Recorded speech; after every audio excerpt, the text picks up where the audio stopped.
Today's lecture is on the state of international religious freedom, and we in Philadelphia should know more than anybody else that religious freedom is perhaps the most important freedom.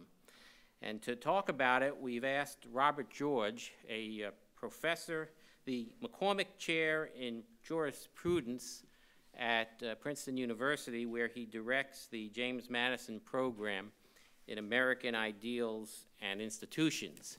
He was chair of the U.S. Commission on International Religious Freedom and is now vice chair. He's the author of many books on law, religion, and morality. Interestingly, he's won many, many awards, including the Presidential Citizens Medal, the Honorific Medal for the Defense of Human Rights of the Republic of Poland, the Canterbury Medal of the Becket Fund for Religious Liberty, the Sidney Hook Memorial Award of the National Association of Scholars, the Philip Merrill Award of the American Council of Trustees and Alumni, the Bradley Prize for Intellectual and Civic Achievement, and there's more.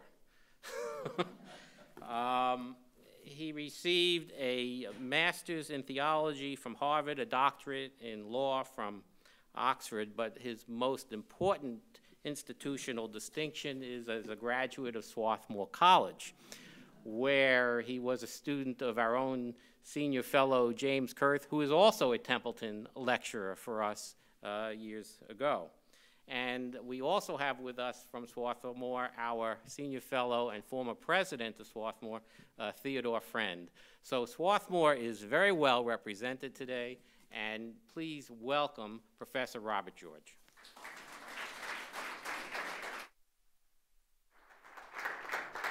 Well, thank you very much, Alan. It's a great pleasure to be here, and I'm grateful for that very kind introduction. It's an honor, of course, to be speaking at an event hosted by this august institution, the museum, and also the Foreign Policy Research Institute, a stellar organization dedicated to providing the very best research and analysis to aid in the conduct of our formation and conduct of our nation's foreign policy. And Jack and Pina, thank you. It's just such an honor to be giving this lecture, and especially in your presence. Jack and Pina are very, very dear old friends, and we work together on so many projects, and this is just a very special honor for that reason. Dory, thank you for showing up. The last time we showed up somewhere together, we showed up together at Swarthmore College in 1973 to begin, me as a freshman, you as president. And in that very same year, down from Harvard, came our beloved James Kurth, who was not only my teacher, Alan, but my mentor, as I have said on many occasions, and it's wonderful to have the opportunity to say it again today. I do what I do because Jim Kurth did what he did for me and for so many people like me. I never dreamed I would be a scholar or an academic, but it was Jim's example, his remarkable inspiration that put me on the path that really has led me here, Alan. And so I simply cannot thank Jim enough for what he has done for me. And as I say, for so many others. I'm hardly unique in that respect. Now, I say I'm delighted to be here. I am also petrified for this reason. My great mentor has heard me speak over the years on many subjects: philosophy of law, moral and political philosophy, bioethics, but never have I been in a situation where I was speaking on his subject, the subject that he taught me many years ago, American foreign policy and international relations. And I just cannot shake this feeling that I'm in an oral examination and there's going to be a grade after this. But I will comfort myself in the spirit of Socrates with the thought that anything I say this evening that's wrong, Jim will correct in the Q&A. So I will not be leading you astray without someone correcting me. Well, it's great to be in this city, in Philadelphia, where the words religion and freedom came together so remarkably, even before the founding of our republic, this great experiment in ordered liberty, as our founders called it.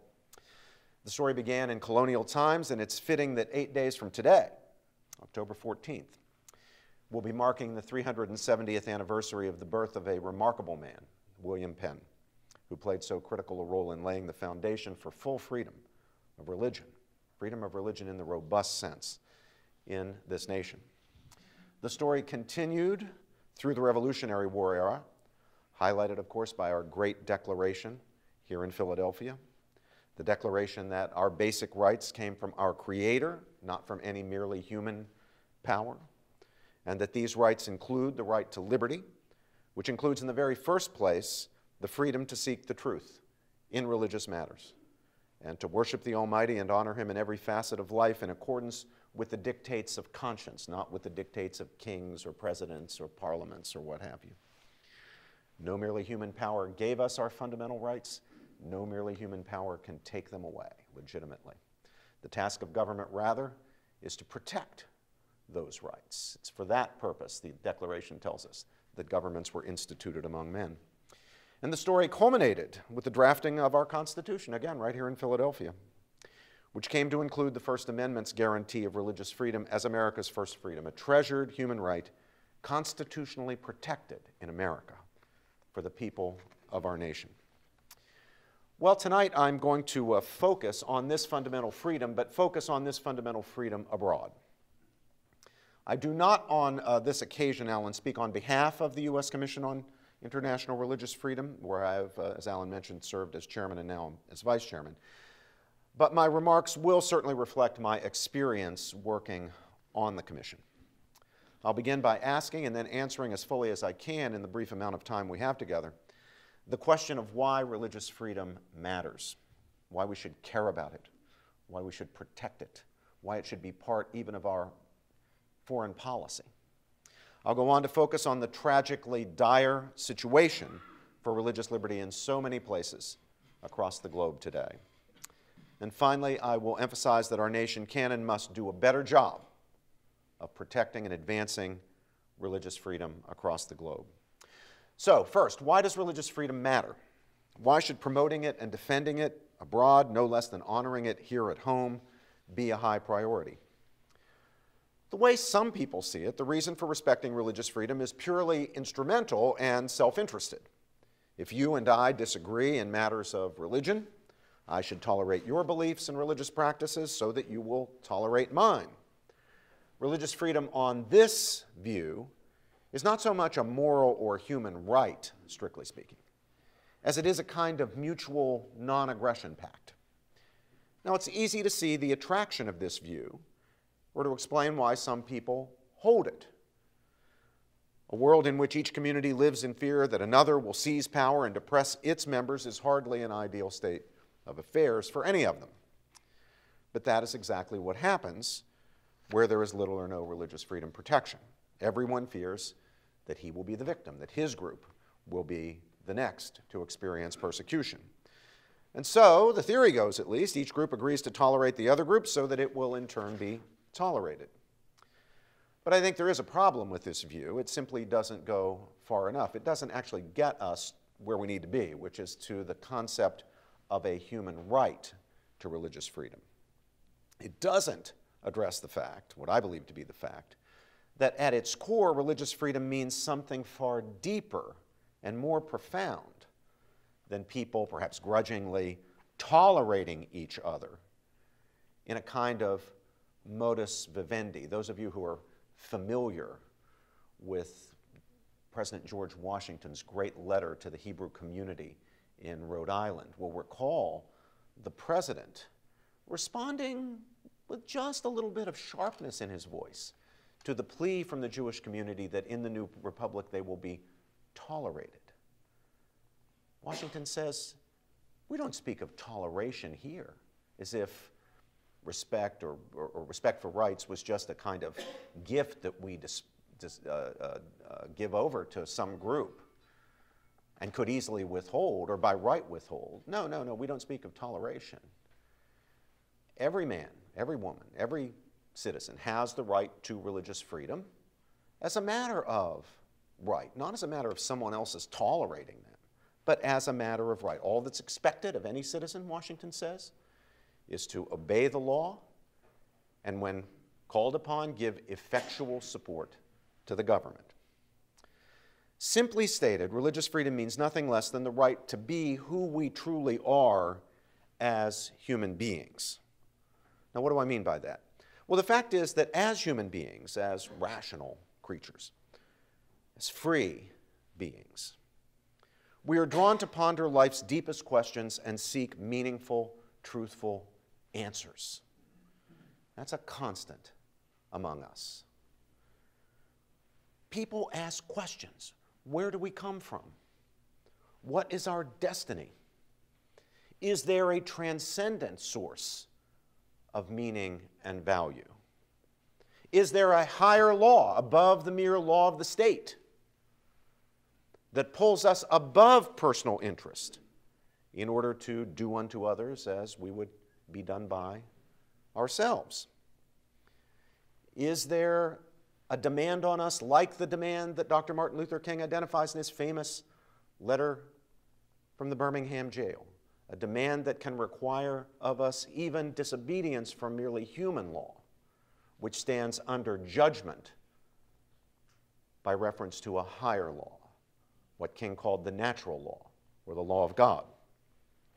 Now, no matter how these questions are answered, and people answer them differently, different communities answer them differently, one thing is indisputable. Human beings cannot stop asking those questions, those great existential questions, those questions about meaning and value. And were we to try, we would diminish ourselves precisely as human beings. We wouldn't want our children to go through life never raising the great existential questions or thinking about them in a serious way. Even if one's own conclusions are atheistic, would one be content to have one's beloved children never think, never consider questions like, where did we come from? Where are we going? Is there a more than merely human source of meaning and value? Is there a transcendent reality? Is there a higher law raising us above, demanding that we rise above personal, individual self-interest? And that suggests that the religious quest is a constitutive part of our humanity, an aspect of our flourishing, of our well-being as the kind of creatures we are, namely rational, intelligent, free actors. And this in turn suggests that we must cherish and honor, preserve and protect the right of persons to ask these questions, to answer these questions as best they can, and within the broadest limits, to lead their lives with authenticity and integrity in line with their own best judgments of conscience. And so both as individuals and together with others in communities of faith, religious freedom means the right to ponder life's origins, meaning, and purpose, to explore the deepest questions about human nature, human dignity, human destiny, to decide what is, in fact, to be believed and not believed, and within the limits of justice for all, to comply with what one conscientiously judges to be one's religious obligations, openly, peacefully, and without fear. The great English theologian and man of letters, John Henry Newman, once remarked that conscience has rights because it has duties.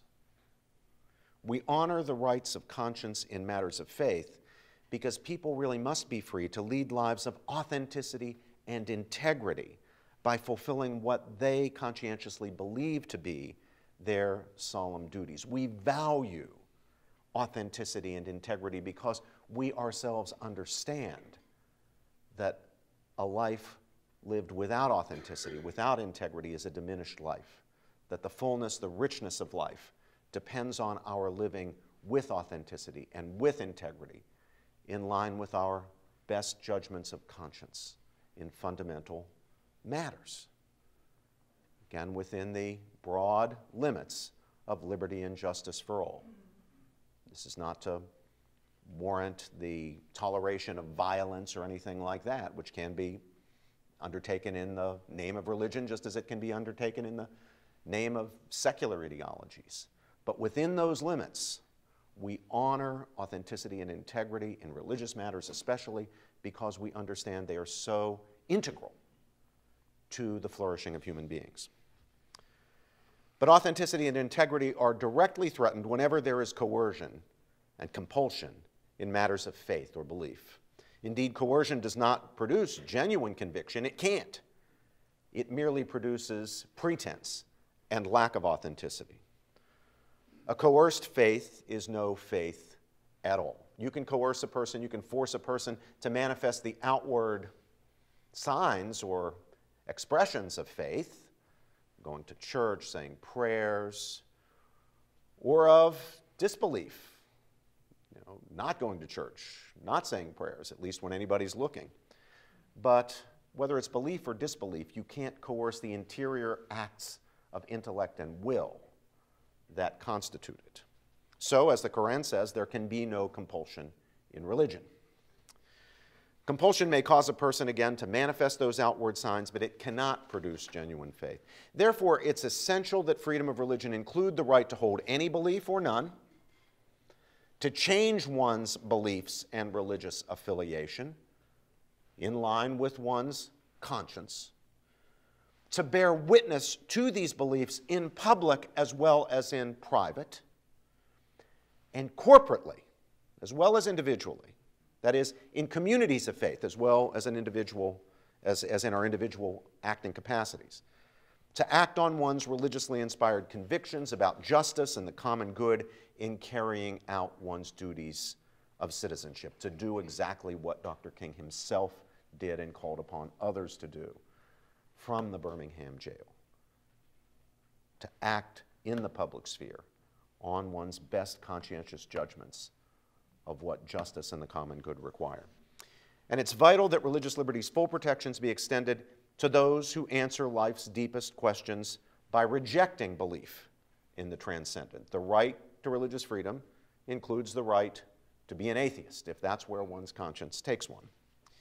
Now, because the right of religious freedom is so central to our integrity as persons, and thus to our dignity, we would expect that in places where it is dishonored, societies would suffer. They would be less contented and secure. And indeed, according to a growing number of studies and pieces of research, it's precisely what we do find around the world. These studies show that countries that protect religious liberty tend to be more secure and stable than those that do not. The Pew Forum has provided some of the very best research on this. And nations that trample on basic religious freedom provide fertile ground for war and poverty, terror, and radical movements. In other words, not only do religious freedom abuses violate the core of our humanity, they do grave harm to the order and well-being of societies. They do so politically, as religious freedom abuses are highly correlated with the absence of democracy and the presence of other human rights abuses. They do so in the economic realm, as religious persecution destabilizes communities and marginalizes the persecuted, causing their talents and abilities to go unrealized, robbing a nation of added productivity and reducing the nation's ability to fight poverty and create abundance for its citizens. They do so morally, since wherever religious freedom is dishonored, the benefit of religion in molding character is diminished, and with it the self-discipline necessary to handle the rights and responsibilities of citizenship. And they do so socially, since wherever religious freedom is abused, peace and security become more elusive. Now, for the United States, it seems to me, all of these facts have a direct bearing on our own security. For example, of the 4 countries that hosted Osama bin Laden during his notorious life, Afghanistan, Saudi Arabia, Sudan, and Pakistan, each is an incubator of terrorism in the form of violent religious extremism, and all have perpetrated or tolerated repeated religious freedom violations. And as we all know, the 9/11 attacks on our country were plotted in Afghanistan, which was in turn run by the Taliban, which originated in Pakistan, with 15 of the 19 attackers coming from Saudi Arabia. Religious freedom then matters greatly, but sadly, according to the most recent Pew study, nearly 75% of the world's people, more than 5 billion human beings, live in countries with governments that either themselves significantly violate this fundamental human right, or which stand by, perhaps because there's nothing they can do, perhaps because they choose to do nothing, while mobs or thugs or terrorists abuse the rights of religious minorities.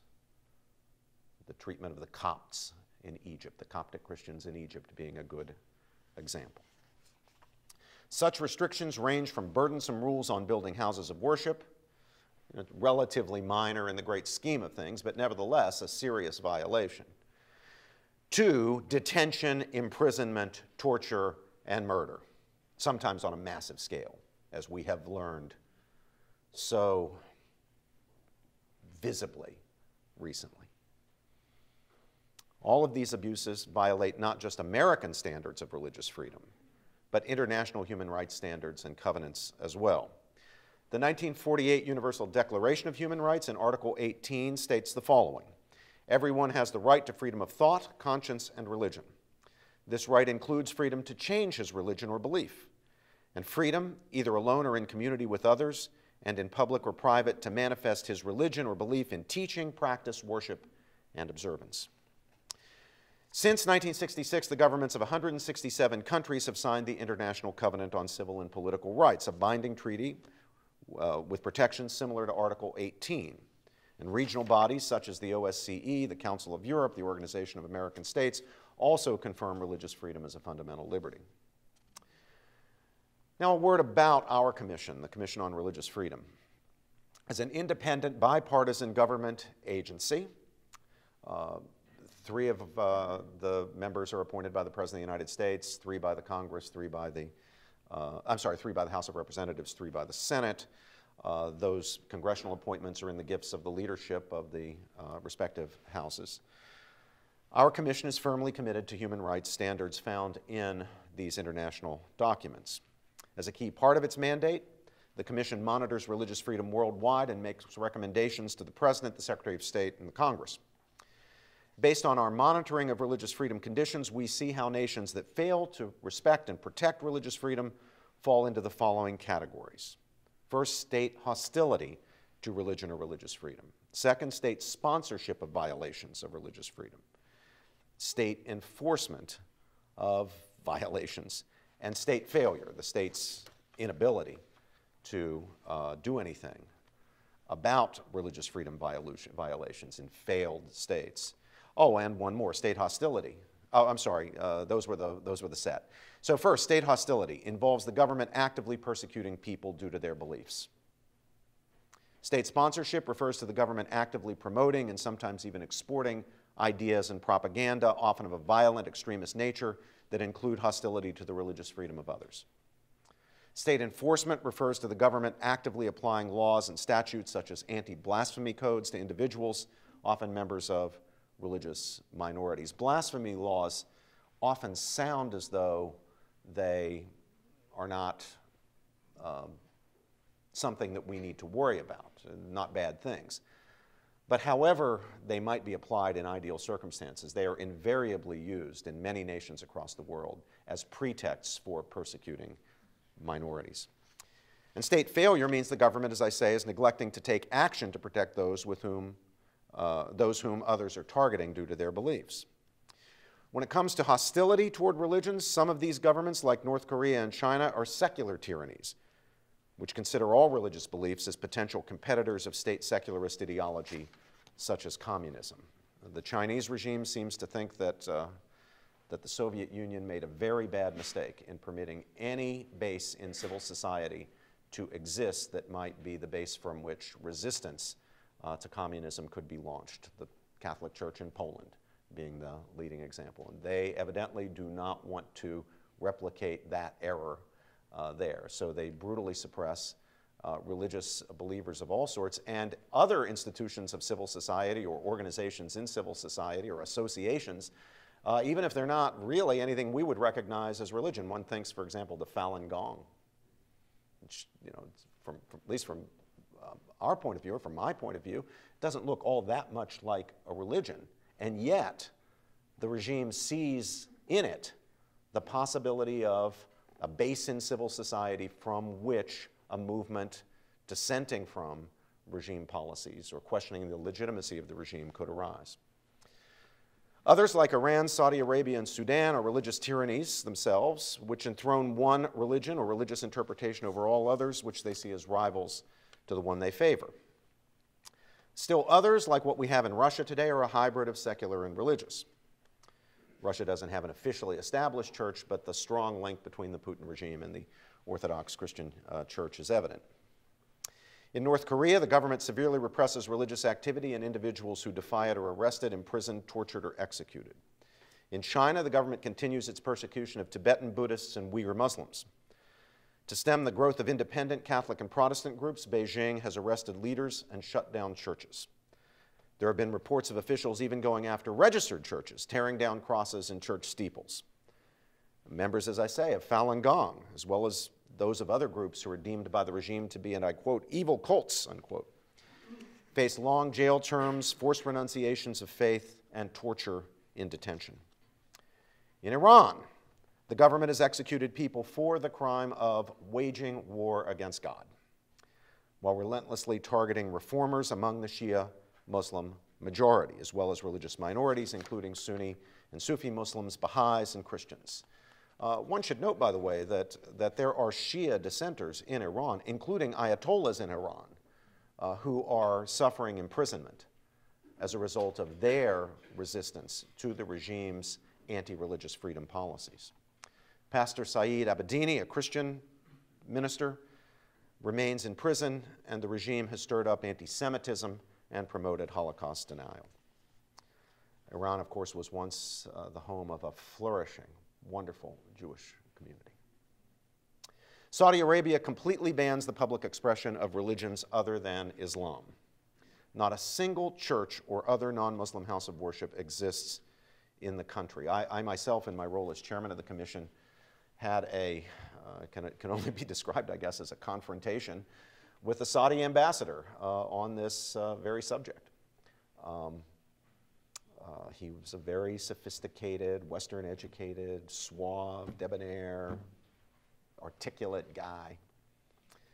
And, I thought I could at least bring up this unpleasant, from my point of view, fact that the hundreds of thousands of guest workers, many of whom are Filipino Catholics, in Saudi Arabia, cannot even go to church because churches aren't allowed on the entire Saudi peninsula.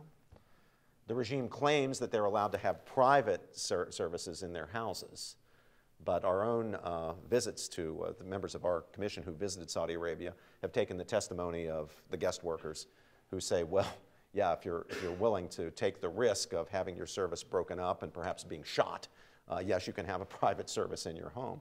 But when I confronted the Saudi ambassador on the question of why are there is it prohibited to have a church or for Jewish communities, a synagogue or any non-Muslim house of worship on the entire Saudi peninsula, his response to me was, well, you wouldn't expect the Vatican to permit a mosque to be built in the Vatican, now would you?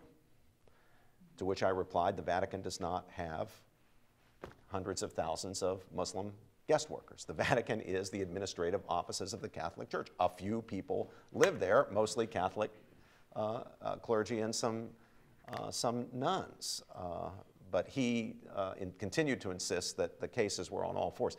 It was kind of funny because the very week of our discussion, I pointed this out to him, the very week of our discussion, Pope Francis was being visited by Rabbi Skorka, from his old friend from Argentina. And the rabbi was staying over the weekend with a delegation of Jewish leaders from Argentina. And so there was a Sabbath service in the Vatican by the rabbis who were there, and the Pope participated in the service.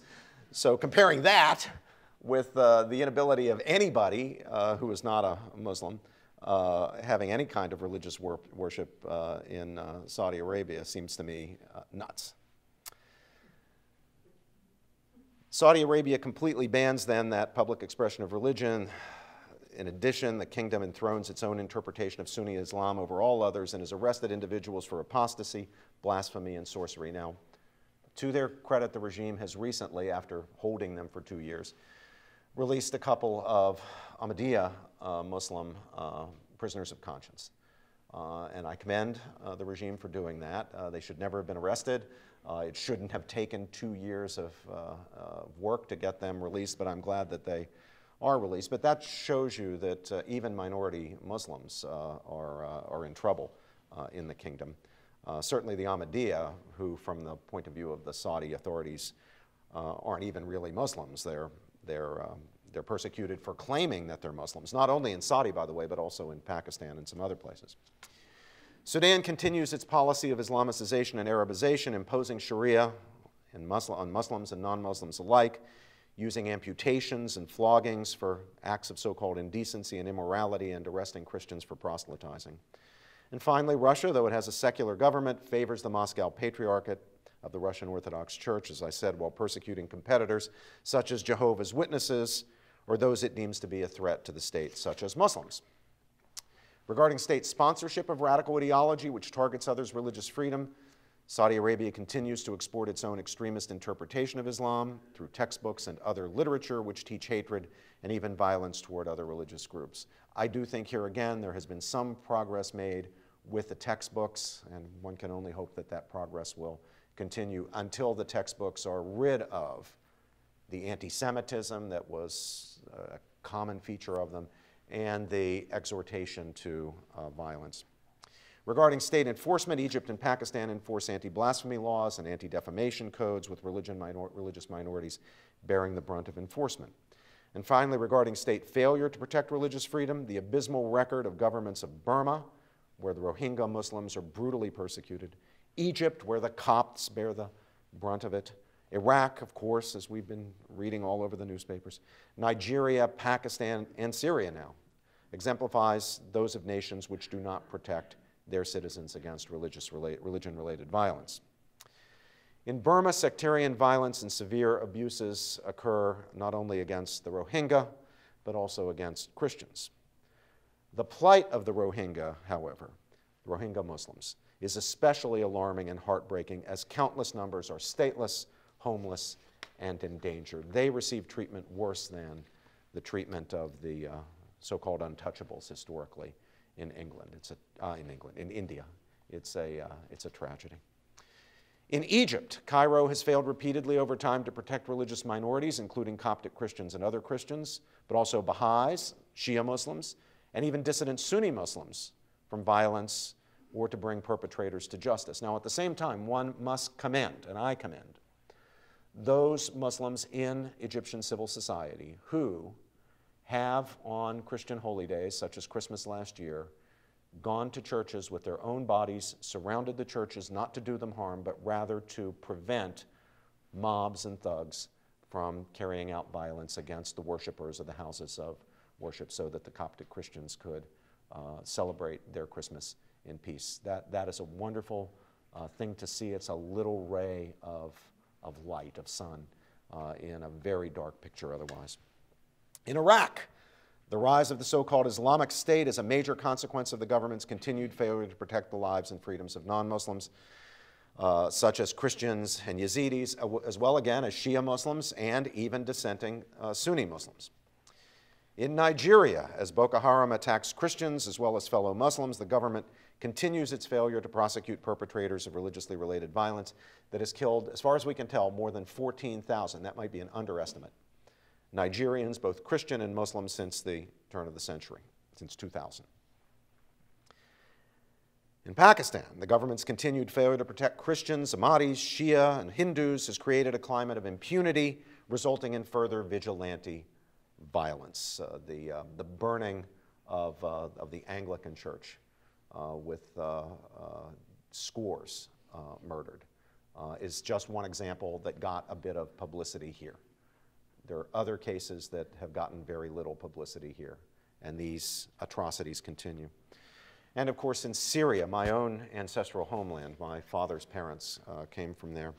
A civil war triggered at least in part by the Assad regime's failure to respect or refusal to respect human rights and embrace reform has devolved into a sectarian religious conflict. We now have a combination of state tyranny and state failure to protect life and freedom, While the Assad regime targets Sunni Muslims, its terrorist opponents, including the Islamic State, are targeting those on all sides, from Sunnis and Alawites to Christians who oppose their dictates.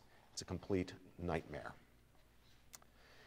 As we survey this bleak landscape for religious freedom abroad, we detect a number of unmistakable patterns and trends. We see the rise of violent religious extremism, largely through radical Islamism, and its continued conflicts with the majority of Muslims as well as with non-Muslim religious minorities.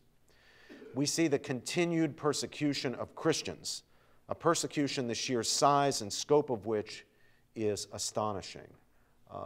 My dear friend and former Templeton lecturer, Rabbi Jonathan Sachs of England, says that one can only see in the current persecution of Christians something very much like the historic persecution of Jews.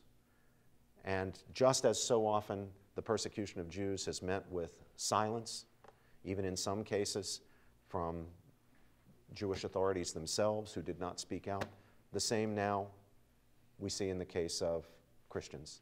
And so many Christians are not speaking out, are not saying anything, are just going on their merry way, going about their business without any comment.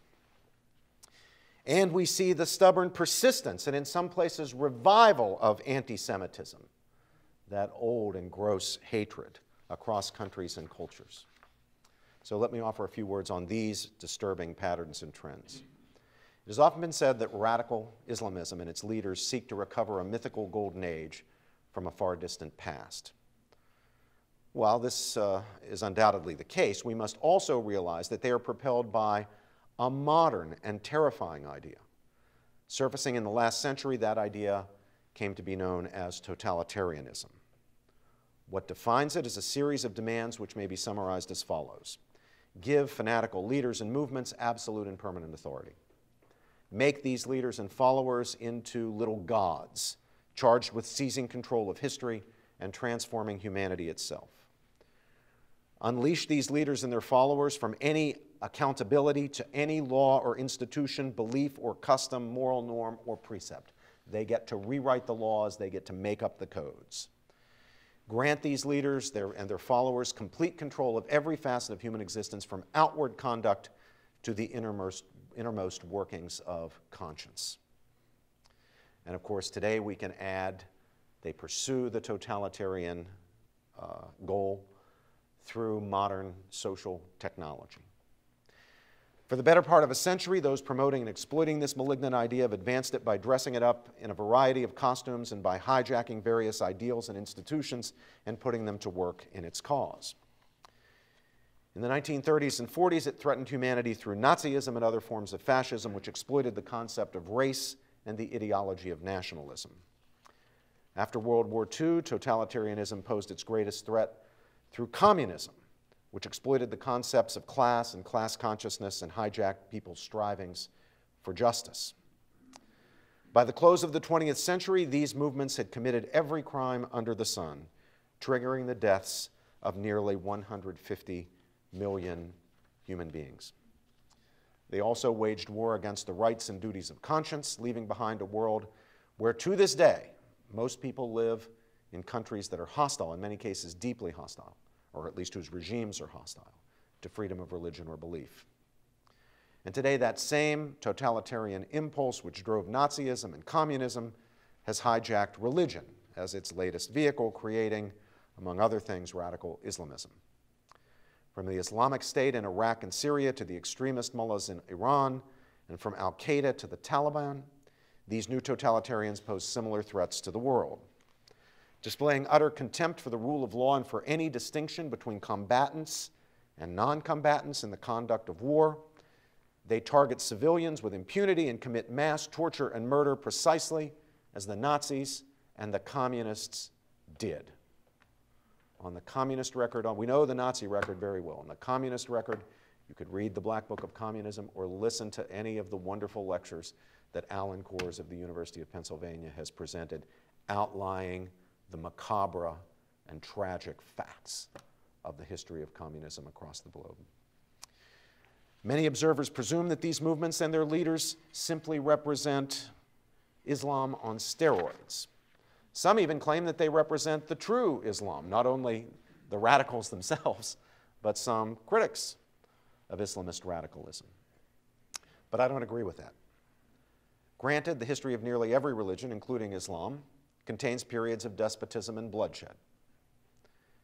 Granted, every major religion has had to go through these periods of reform, or has had to go through periods of reform or clarification of some of its beliefs and ideas.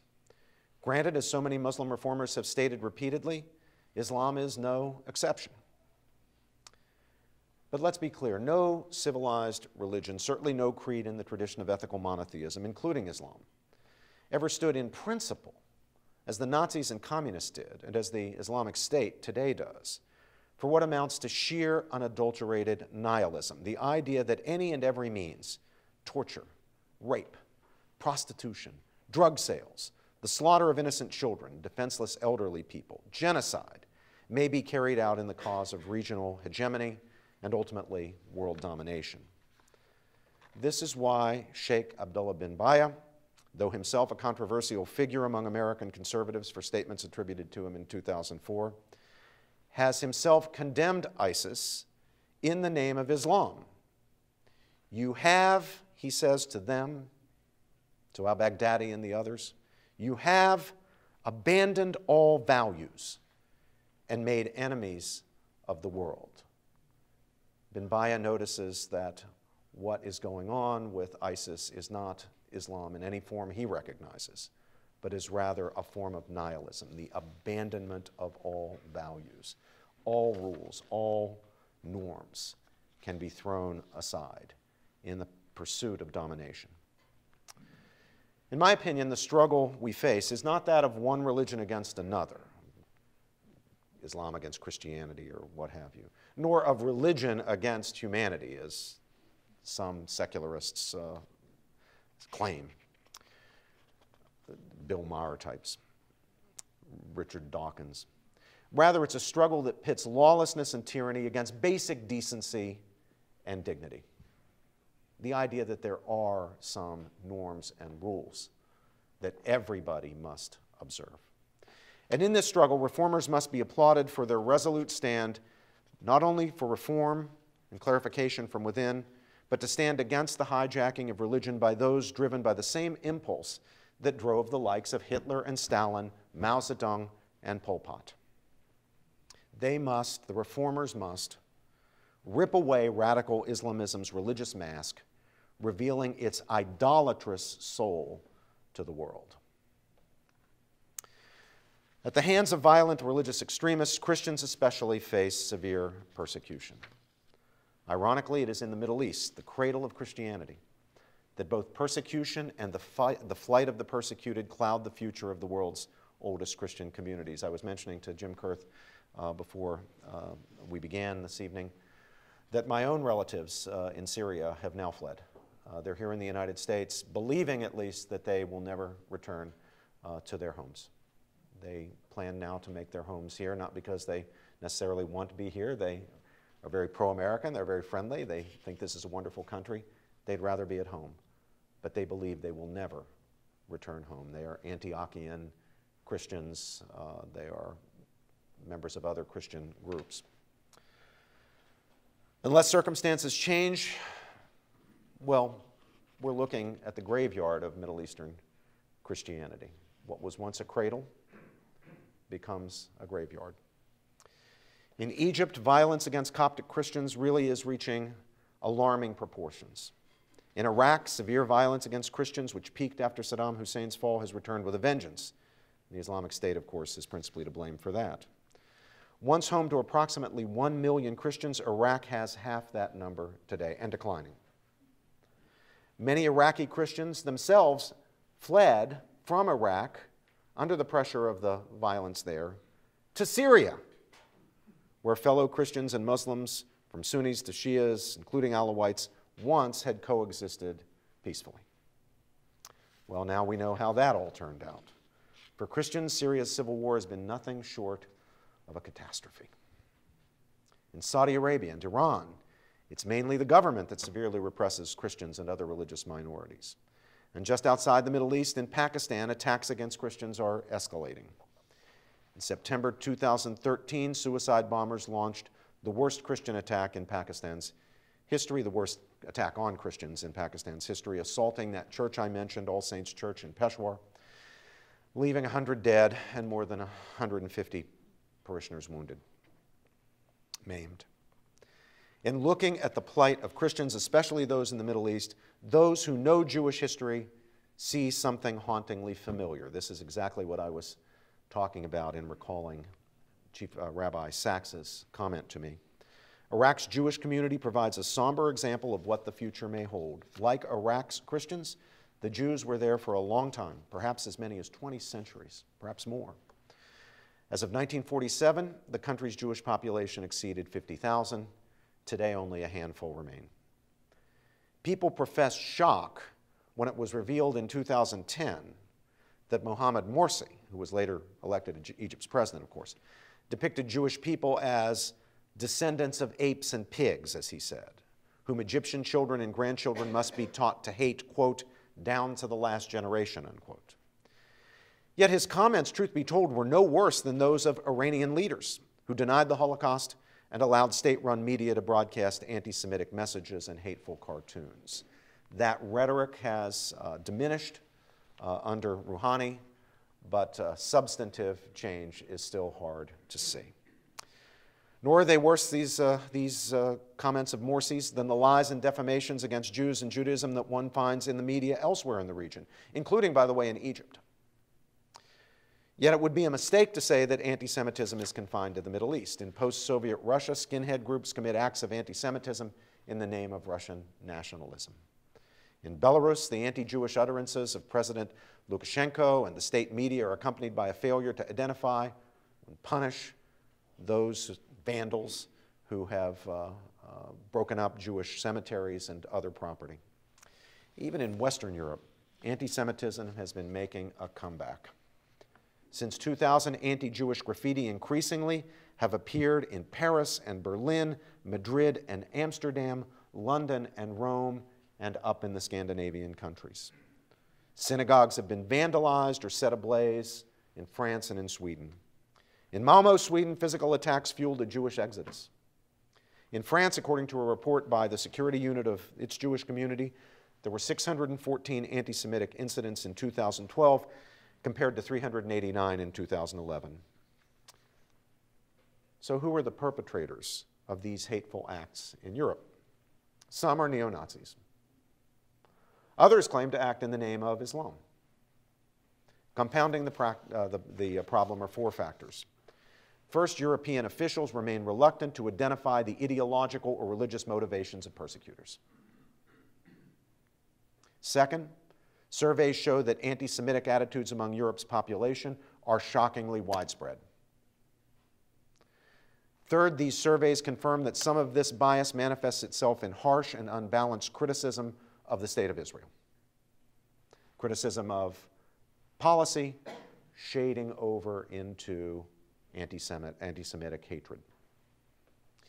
While no nation is beyond reproach, when such criticism includes language intended to delegitimize a state, demonize its people, and apply to its standards to which no other state is held, we must call it what it is. And in this case, we must call it anti-Semitism. And finally, a number of European governments and political parties have added fuel to the fire by backing restrictions on vital religious expression, such as the donning of religious garb in public or the performance of kosher slaughter and male infant circumcision. They have proposed or enacted similar kinds of restrictions on practitioners of other religions, including Christianity and Islam. France and Belgium, for example, bar students in state schools and government workers from wearing conspicuous religious symbols, such as the Muslim headscarf, the hijab, the Sikh turban, a jewelry having a cross or a Star of David, or the yarmulke, the Jewish yarmulke. Sweden, Switzerland, Norway, and Iceland have banned kosher and halal slaughter. One of the interesting things, by the way, about France is you now have this phenomenon of many Muslim families sending their girls in particular, but sending their children to Catholic schools. There is even a Catholic school in France that is now majority Muslim. Now, that is not surprising necessarily to us Americans, because we know that there are some inner city Catholic schools that are majority Protestant. But why is it happening? Well, it's because in the state schools, restrictions are put on dress that the Catholic schools, which are more favorable to religion for obvious reasons, don't impose. In Germany and Sweden, government authorities have told Jewish and Christian parents that they cannot homeschool their children for religious reasons. And government officials in the United Kingdom are forcing Catholic adoption agencies to shut down because they follow the moral criteria of their faith, criteria that are by no means idiosyncratically Catholic, in placing orphan children in homes that provide a mother and father and not in same-sex headed households. What drives these governments and parties is an attempt to grant secularist ideology dominance in the public square by placing serious restrictions on religious expression and practice. It's an extreme laicist view of state-church separation, quite different from what we have in this country, which seeks to relegate religion to the purely private domain of the home, church, synagogue, mosque, or temple, precisely where Dr. King said it should not be confined. And let me add that this is no different in principle from attempts by theocratic forces to grant monopoly power in the public square to one particular belief over others, including ideologies such as communism that reject any and all religious beliefs. Both are violations of the religious freedom ideal and of the ideal of a free and open market of beliefs that ought to thrive in the public square. Now, there's one more point I'd like to make about anti-Semitism, and it's one that, again, former Chief Rabbi Lord Sachs has made. One of the ways in which hatred of Jews has endured is by expressing and justifying itself in terms of the dominant discourse of the day, whatever that dominant discourse is. So, in the medieval period, the so-called Age of Faith, anti-Semitism or anti-Judaism was expressed in theological terms, Christian theological terms, with the Jews having been being portrayed as having been rejected by God and completely replaced by the Christian church, in contradiction, one might add, to the plain words of St. Paul in the New Testament. In the latter part of the 19th century and into the 20th century, when nationalism was in vogue, anti-Semitism was expressed in nationalistic terms, the Jews presented as cosmopolitan enemies of the nations in which they lived. Well, what's the dominant discourse of our own day among our own elites? Of course, it's the language of human rights. And so anti-Semitism is sometimes expressed by accusing Jews of violating these rights in the name of national aspirations embodied in Zionism or by the practice of male infant circumcision. Thus far, I've shared with you reflections on why religious freedom matters and what the landscape is, a bleak landscape for religious freedom across the world. I've discussed the main kinds of violations of religious freedom that we've been concerned with at the U.S. Commission on International Religious Freedom. And I've discussed the disturbing rise of violent religious extremism, the nearly universal persecution of Christians, and the stubborn resiliency of anti-Semitism. All this leads to the question, what is being done about the dire situation for religious freedom worldwide? And here's where the rubber meets the road. In 1998, when Congress passed and President Clinton signed into law the International Religious Freedom Act, the IRFA, which created the U.S. Commission on International Religious Freedom, and with it a Religious Freedom Office in the State Department headed by a Religious Freedom Ambassador at large, Congress charged us not only with monitoring religious freedom overseas, but with making concrete recommendations, specific recommendations to Congress, the Secretary of State, and the President. Most of our recommendations focus on how Washington can encourage countries to improve their religious freedom records. But Congress also gave the IRFA law some real teeth through a groundbreaking enforcement mechanism. It required annual review and designation of what are called countries of particular concern, CPCs, defined as those governments engaging in or allowing systematic, ongoing, and egregious religious freedom violation. These nations, the CPCs, are by definition the world's worst religious freedom abusers: North Korea, China, Vietnam, Iran, Saudi Arabia, Nigeria, the worst offenders. Measuring each nation against this objective standard, systematic, ongoing, and egregious violations, our Commission's job is to recommend, based on review, which countries the State Department should designate as CPCs. Now, once the Department has made such a designation, the law allows for diplomatic steps to be taken and/or sanctions to be imposed unless the given administration, whether it's Republican or Democrat, whether it's President Bush or President Obama, whoever it is, takes the affirmative step of granting a waiver and is willing to pay the political price for doing that. For example, although Saudi Arabia has been for many years designated a CPC, a waiver from sanctions or diplomatic retaliation has been made.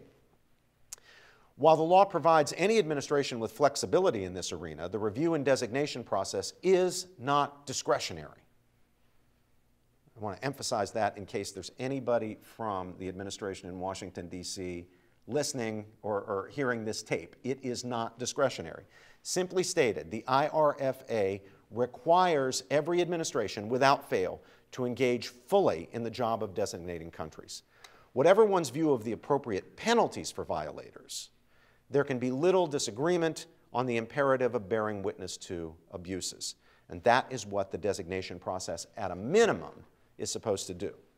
Now, unfortunately, neither Democratic nor Republican administrations have consistently designated countries that meet the standard for offenders. The Bush administration started strong, but did not end with similar consistency and strength. The Obama administration has struggled and not done very well.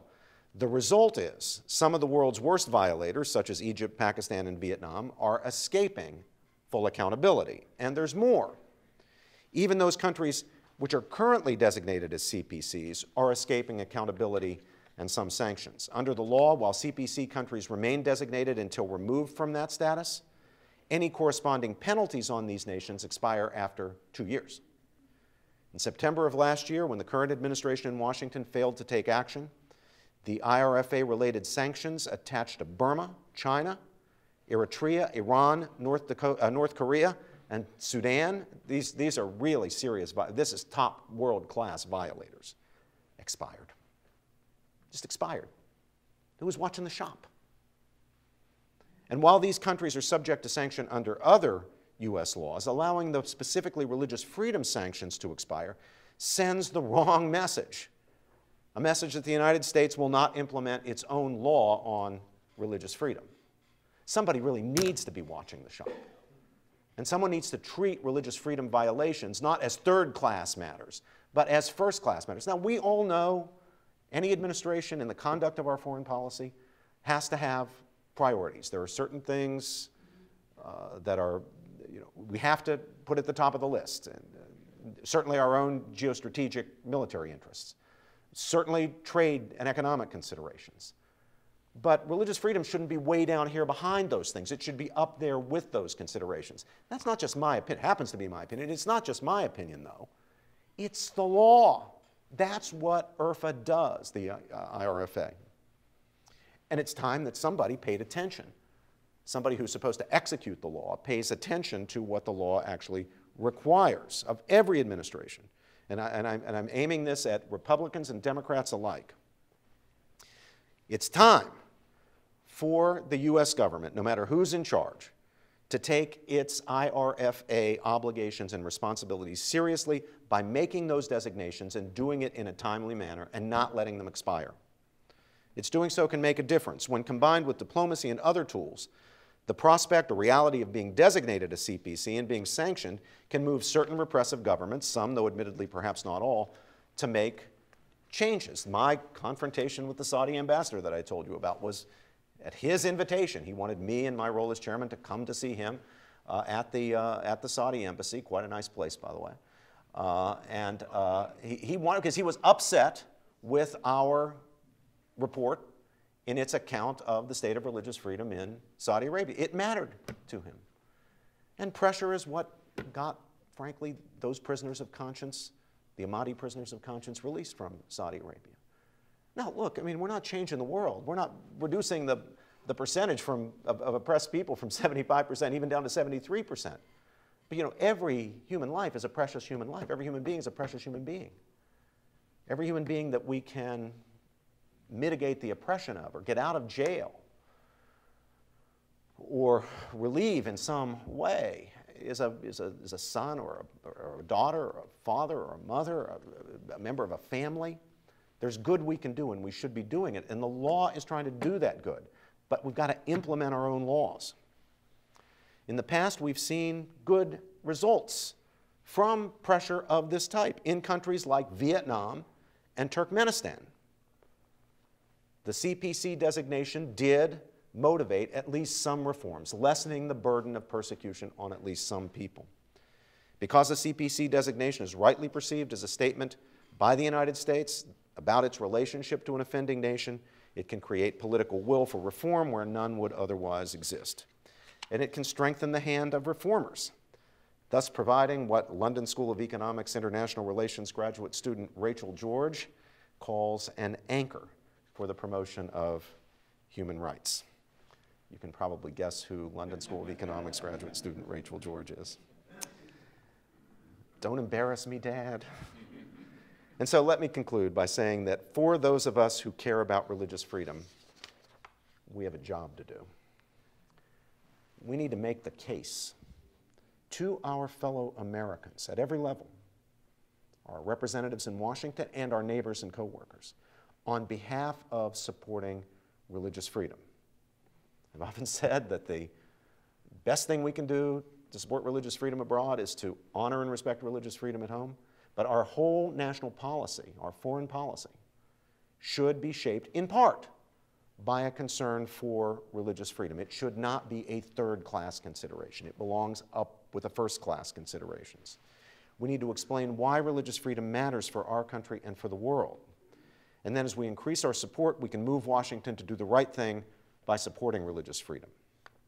We must make it clear to those in public office that we expect them to honor religious freedom, to do their jobs under the IRFA, to make the designations, to not let the designations expire, to be serious about the diplomatic and other sanctions. We must insist that religious freedom be given the priority it's due in the conduct of our international diplomacy and our foreign policy. Trade considerations matter, as I say. Geopolitical and strategic considerations are obviously important, but religious freedom is important too. It's not a second-class concern, not at least since IRFA, the IRFA, became the law of the land. Well, more than 3 centuries ago now, one remarkable gentleman, William Penn, made a historic difference for religious liberty in our country. Let's follow in the footsteps of this trailblazing man of conscience and stand tall for religious liberty, truly America's first freedom and the birthright of every member of the human family. So I thank you for your patience, and I won't hesitate, Alan, to exercise my own religious freedom in saying to all of you and to FPRI, whose work I so greatly admire, God bless you. Thank you.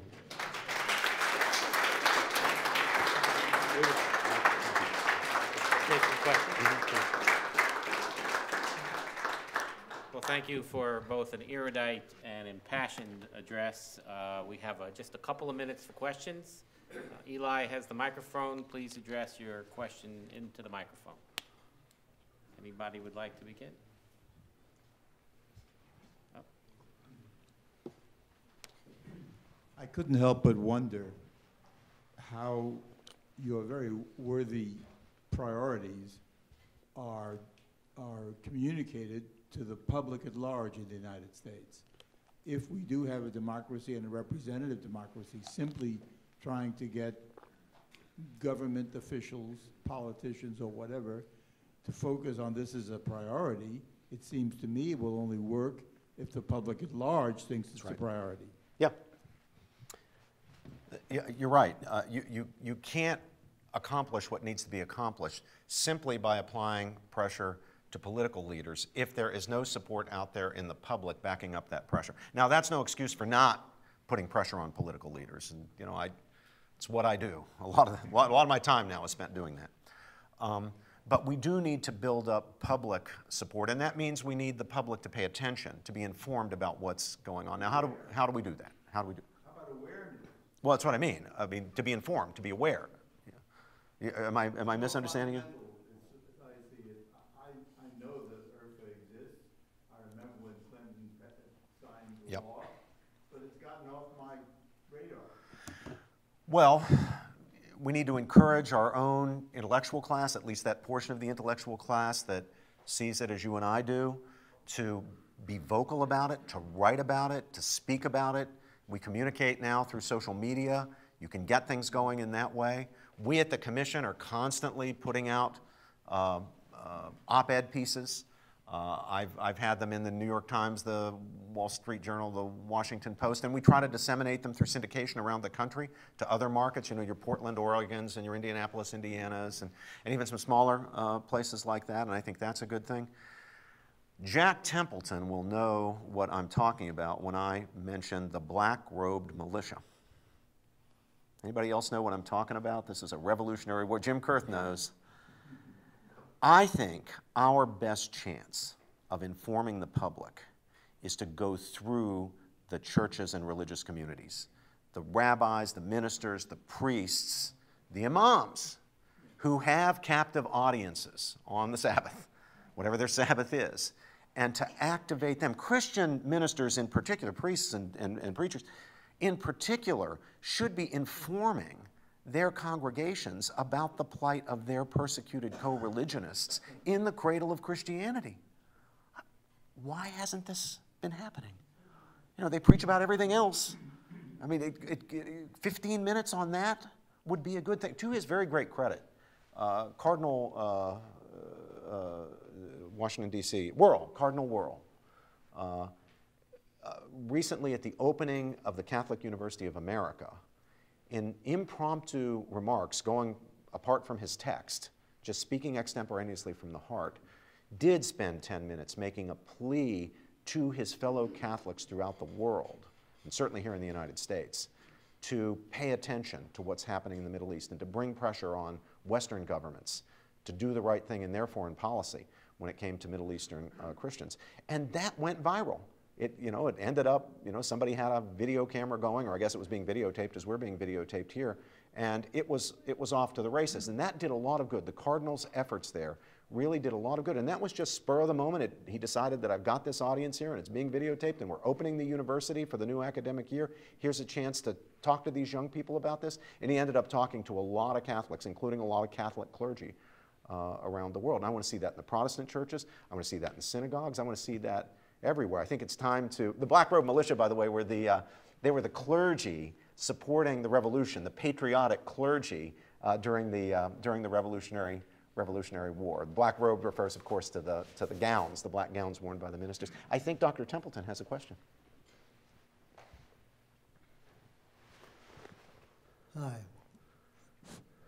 Hi, thank you so much for bringing so much to bear.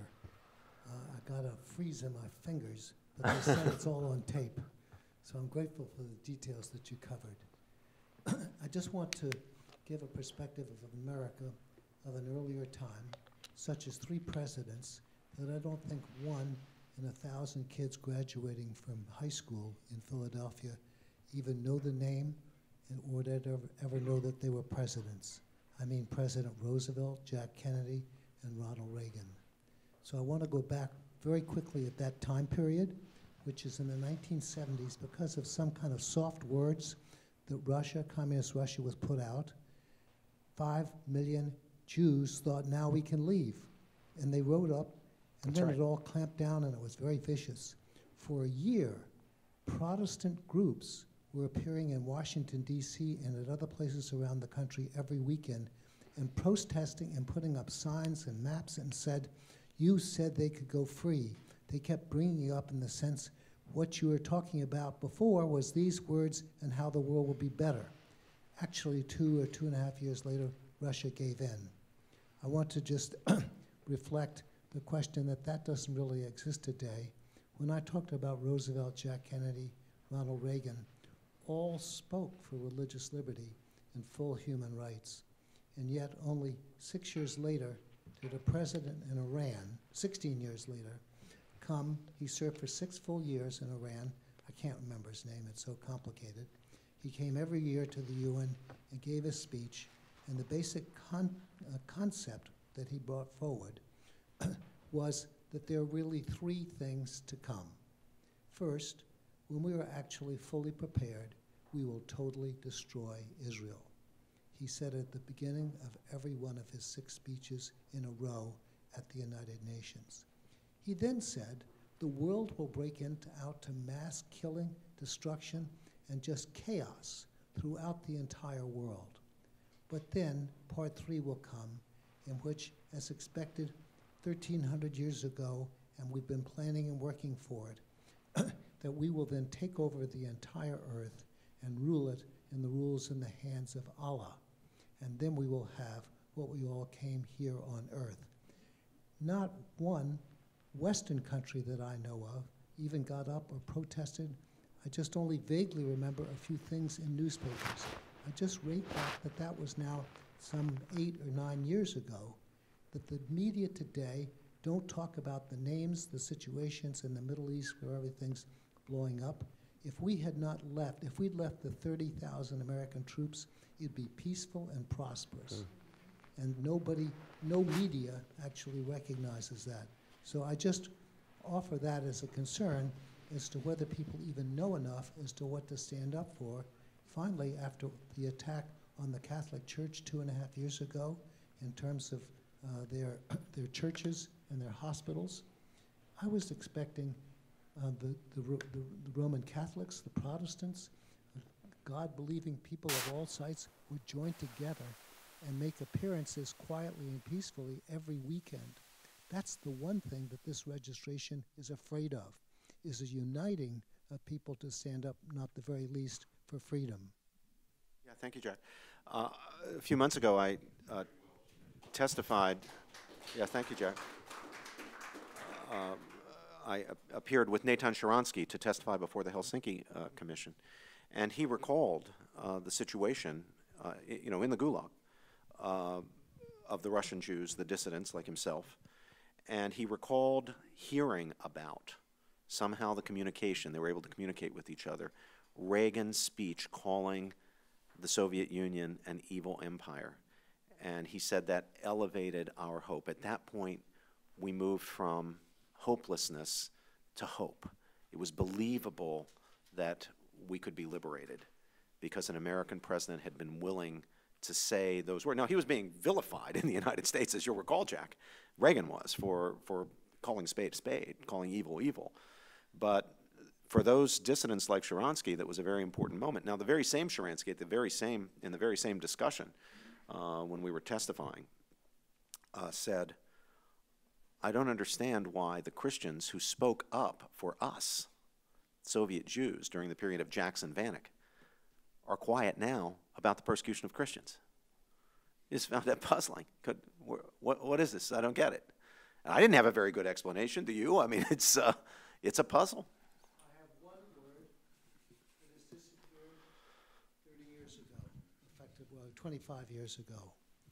It begins with A. It was very prominent in one person's speech accepting the nomination for president in the 1980s.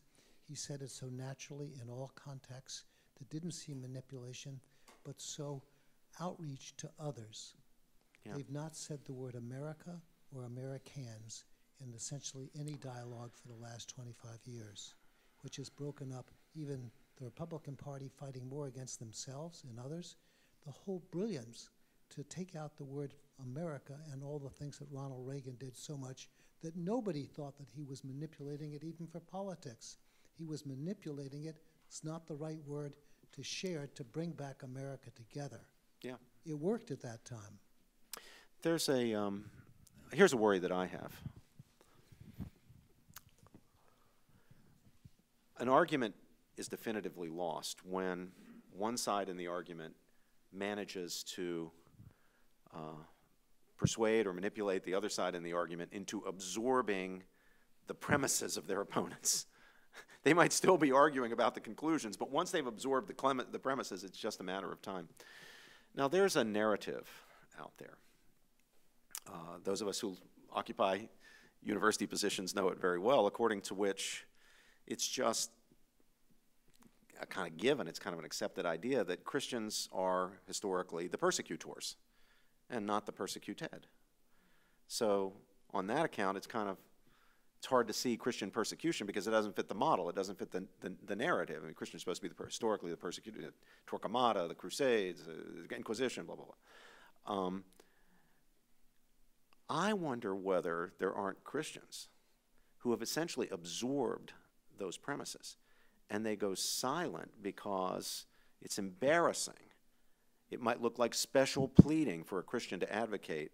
Maybe that's the answer for other Christians. Maybe that's the answer to Nathan Sharansky's question to me.